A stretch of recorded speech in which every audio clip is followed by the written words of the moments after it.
ಜೈ ಗುರುದೇವ್. ಗುರುಜಿ ಮಾತಾಜಿಗೂ ಮತ್ತು ಗುರುಜಿಗೂ ನಮಸ್ಕರಿಸುತ್ತಾ, ಇವತ್ತು ಆನಂದ ಯೋಗ ಪ್ರಾಣಾಯಾಮ ತರಬೇತಿ ಕಾರ್ಯಕ್ರಮ ಕೊನೆಯದು. ಇವತ್ತು ಫಸ್ಟ್ನೇ ಬ್ಯಾಚಿನ ಇವತ್ತು 10 ದಿನಗಳ ಕಾಲ ಯಶಸ್ವಿ ಮಾಡಿದರೆ ಅವರಿಗೂ ಕೂಡ ಇವತ್ತು ಅಂಬೇಡ್ಕರ್ ಜಯಂತಿಯ ಎಲ್ಲರಿಗೂ, ಮುದ್ದು ಮಕ್ಕಳಿಗೂ ಹಾಗೂ ಅಣ್ಣ ತಮ್ಮಂದಿರಿಗೂ, ಗುರುಜಿ ಮಾತೆಗೂ ಅಂಬೇಡ್ಕರ್ ಜಯಂತಿಯ ಶುಭಾಶಯಗಳು ಕೋರುತ್ತಾ, ಇವತ್ತು ಗ್ರೂಪಲ್ಲಿ ಹಾಕಿದ್ರು. ಆದರೆ ಮಕ್ಕಳು ತಂದೆ ತಾಯಿ ಟಚಪ್ಪಲ್ಲಿ ಇರೋದು ನೋಡಿದರೆ ನಮಗೆ ಕೂಡ ಇಲ್ಲೇ ಜಾಟಗೇರಿ ಪಕ್ಕ ಊರಾದರೂ ಕೂಡ, ಇದ್ದೂರಾದರೂ ಕೂಡ ನಮ್ಮ ಮಕ್ಕಳು ಒಂದಿನ ಕೂಡ ನಾವು ಕೂಡ ನಿದ್ದೆ ಮಾಡಿಲ್ಲ ಸರಿಯಾಗಿ. ಯಾಕೆ ಅಂದರೆ ನನ್ನ ಹೆಂಡತಿ ಕೂಡ ಹುಡ್ರು ಬಿಟ್ಟಿರೋದು ಹೆಂಗೋ ಏನೋ ಅವನು ಕೊಳ್ಳಲ್ಲಿ ಹಿಡ್ಕೊಂತದ, ಪಕ್ಕದಲ್ಲಿ ಮಕ್ಕಂತದ, ಅಮ್ಮ ಅಂತ ಬರ್ತದ.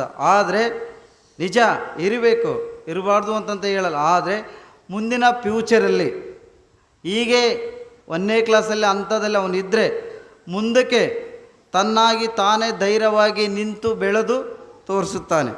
ನಾವೇನು ಇಲ್ಲಿ ವಿದ್ಯೆ ಕಲಿಸಿದ ತಕ್ಷಣ ಆ ಗ್ರೂಪಲ್ಲಿ ಫೋಟೋ ನೋಡಬೇಕು.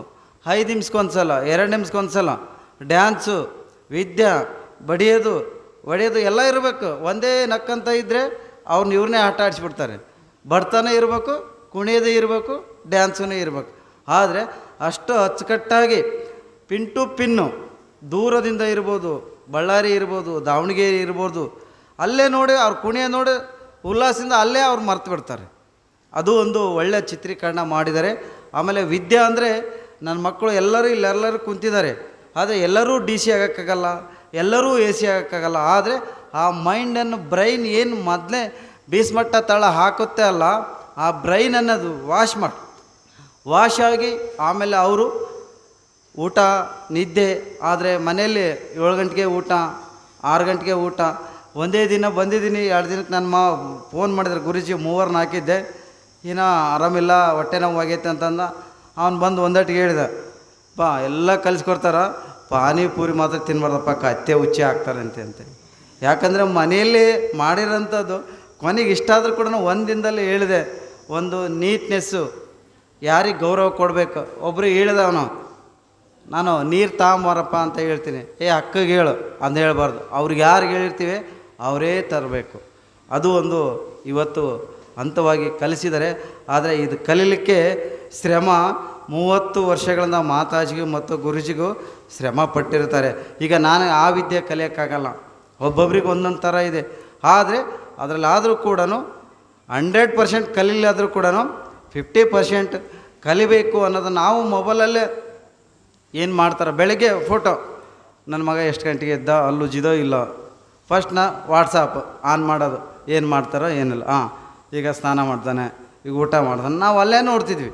ಆದರೆ ಈಗ ಬಂದು ನಾನು ಇಲ್ಲಿ 2 ಸಲ ಬಂದರೂ ಕೂಡ ಕಳ್ಳನು. ಯಾಕಂದ್ರೆ ನಾನು ಒಂದು ಬಂದರೆ 3-4 ಮಂದಿ ಹೇಳ್ತಾರೆ, ನಮ್ಮಪ್ಪ ಬರಲಿಲ್ಲ, ಬೇರೆಯವ್ರು ಬರಲ್ಲ. ಗುರುಜಿ ಒಂದೇ ಮಾತು ಹೇಳಿದ್ರು, ನೀನು ಸುಮ್ಮನೆ ಅಲ್ಲೇ ಸೈಡಿಗೆ ಹೋಗ್ಬಿಡಕ್ಕಪ್ಪ, ಅಲ್ಲೇ ಹೋಗೀನಿ, ಏನು ಮಾಡ್ತಾನೆ ಏನಿಲ್ಲ ಅಂತಂತ ಹೇಳಿ. ಆದರೂ ಈ ವಿದ್ಯೆ ಎಲ್ಲರೂ ಕಲಿಯಲಾದ ವಸ್ತು. ನಮ್ಮ ಬುದ್ಧಿ ಬಂಗಾರ ಕದಿಬೋದು, ಭೂಮಿ ಕದಿಬೋದು, ಆಸ್ತಿ ಕದಿಬೋದು. ಆದರೆ ನಮ್ಮಿರ್ತಕ್ಕಂಥ ವಿದ್ಯೆ ಏನು ಕಲಿಸ್ತಾರಲ್ಲ, ಆ ವಿದ್ಯೆ ಯಾರಿಂದನೂ ಕದಿಯೋಕ್ಕೆ ಸಾಧ್ಯ ಇಲ್ಲ. ಇದು 100 ಹುಟ್ಟು ಸಾವು ಇದ್ದಿದ್ದೇ ಇದು ವಿದ್ಯೆ. ಆದರೆ ನಾವು ಬದಲಾಗಬೇಕು.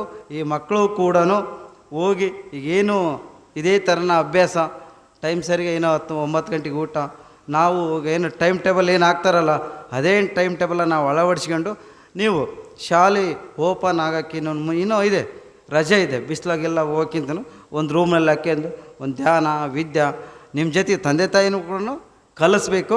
ಇವತ್ತು ಅದನ್ನ ಕಲಿಸಿದರೆ ಈ ವಿದ್ಯೆ ಎಷ್ಟು ಕೋಟಿ ದುಡ್ಡು ಕೊಟ್ಟರು ಈ ವಿದ್ಯೆ ಬರಲ್ಲ. ವಿದ್ಯೆ ಎಲ್ಲರಿಗೂ ಇರುತ್ತೆ, ನನ್ನಲ್ಲಿ ಒಂದು ವಿದ್ಯೆ ಇರುತ್ತೆ, ನಿನ್ನಲ್ಲಿ ಒಂದು.